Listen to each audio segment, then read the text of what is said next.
Hello everyone, welcome to the second part of the video. So in the last video I had explained you what is self-awareness. Now I am going to explain you what is self-analysis. Self-analysis and self-awareness are related to one another. After you analyze yourself, then only you will be able to be aware of yourself. So analysis is the first step so that you can understand yourself, so that you can be aware of yourself. Analysis is basically a detailed examination. So self-analysis is basically a detailed examination of yourself.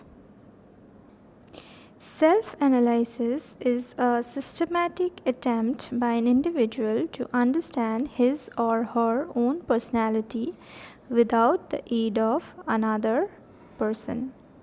There are different ways to analyze ourselves. We should know about our own strengths and weaknesses and should be aware of the strengths and weaknesses. So how are we supposed to analyze ourselves? How will you be able to know about your strengths and weaknesses?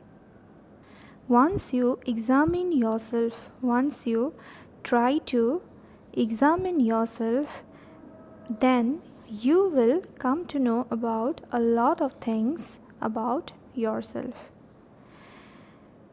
As human beings, we are all different from one another. We have our unique characteristics. We have our own opinions, our own way of living.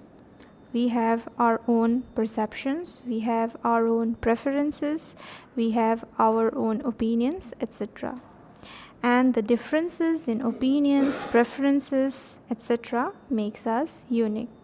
So every individual definitely has some strengths and some weaknesses, but the strengths and weaknesses will be different from one another. What might be a strength for me might not be a strength for you. What might be a weakness for you might not be a weakness for me. I might not consider that to be a weakness. And this occurs because of our different personalities, because of our different lifestyles, because of our different preferences.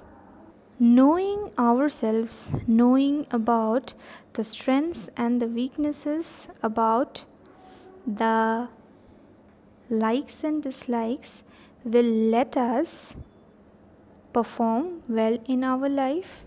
It will help us to take charge of our lives. It will also help us to be happy. It will help us to accept ourselves the way we are. There are a lot of people in the world who are unhappy because of their existence. They always complain about themselves. They always keep on complaining about themselves that they do not have this, they do not have that. But you're not supposed to complain. You're supposed to accept yourself. You're supposed to accept your flaws and you're supposed to try to develop yourself. When you will examine yourself, you will come to know a lot of things about yourself, and accordingly you can work in each and every area, and accordingly you will be able to understand what is good for you and what is bad for you. So I'll be continuing with the same topic in the next video. Please watch the next video.